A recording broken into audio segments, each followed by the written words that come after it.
સુરત શહેરના કતારગામ વિસ્તારમાં જૂની જીઆઈડીસી ખાતે દૂધવાલા કમ્પાઉન્ડમાં આવેલ સિલાઈ મશીનના ખાતાને ગતરોજ અજાણ્યા ચોર ઈસમોએ નિશાન બનાવ્યું હતું।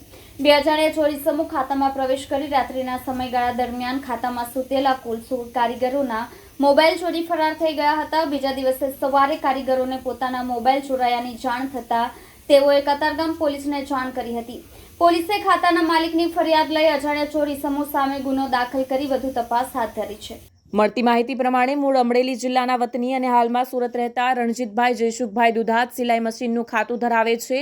કતારગામ વિસ્તારમાં જૂની જીઆઈડીસી ખાતે દૂધવાલા કમ્પાઉન્ડમાં ખાતા નંબર 135માં ત્રીજા માળે તેઓનું ખાતું આવેલું છે। ગત તારીખ 22/1/2025ના રોજ સવારે 4 વાગ્યાના અરસામાં કોઈ બે અજાણ્યા ચોર ઈસમો તેમના ખાતાને નિશાન બનાવ્યું હતું। ખાતામાં કામ કરતા 27 થી 28 જેટલા કારીગરો સૂતા હતા ત્યારે બે અજાણ્યા ચોર ઈસમો તેમના ખાતામાં પ્રવેશ કર્યો હતો। ખાતામાં લોખંડની ગ્રીલના સ્ક્રૂ ખોલી ખાતામાં પ્રવેશ કરી લશ્કરોએ અલગ અલગ કુલ 16 કારીગરોના મોબાઈલ ચોરી કરી ફરાર થઈ ગયા હતા। બાદમાં સવારમાં કારીગરોને જાણ થતાં તેઓએ આ મામલે કતારગામ પોલીસને જાણ કરી હતી।